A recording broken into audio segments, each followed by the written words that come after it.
ఏడు అడుగులు కలిసి నడిచాము అప్పుడు అంతిమ యాత్రలో వెళుతున్నామిప్పుడు అగ్నిహోత్రము చుట్టూ తిరిగాము అప్పుడు నీ స్థితిని చూసి ఏడుస్తున్నా ఇప్పుడు నీ స్థితిని చూసి ఏడుస్తున్నా ఇప్పుడు నీ స్థితిని చూసి ఏడుస్తున్నా ఇప్పుడు నువ్వు పెట్టిన పట్టు తుడిపేస్తా ఉన్నారు నువ్వు కట్టిన తాలి తీసేస్తా ఉన్నారు నా చేతి గాజులు పగలగొట్టుతుండ్రు నా కాలు మెట్టెలు తీసేస్తా ఉన్నారు నా కాలు మెట్టెలు తీసేస్తా ఉన్నారు నా కాలు మెట్టెలు తీసేస్తా ఉన్నారు కాలిన కట్టెల్లా నీ గుర్తులు నా గుండెల్లో మంటలు సల్లారవు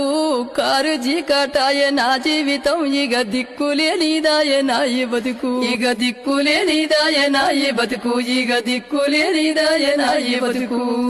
ఏడు అడుగులు కలిసి నడిచాము అప్పుడు అంతిమ యాత్రలో వెళుతున్నామిప్పుడు అగ్నిహోత్రము చుట్టూ తిరిగాము అప్పుడు నీ స్థితిని చూసి ఏడుస్తున్నా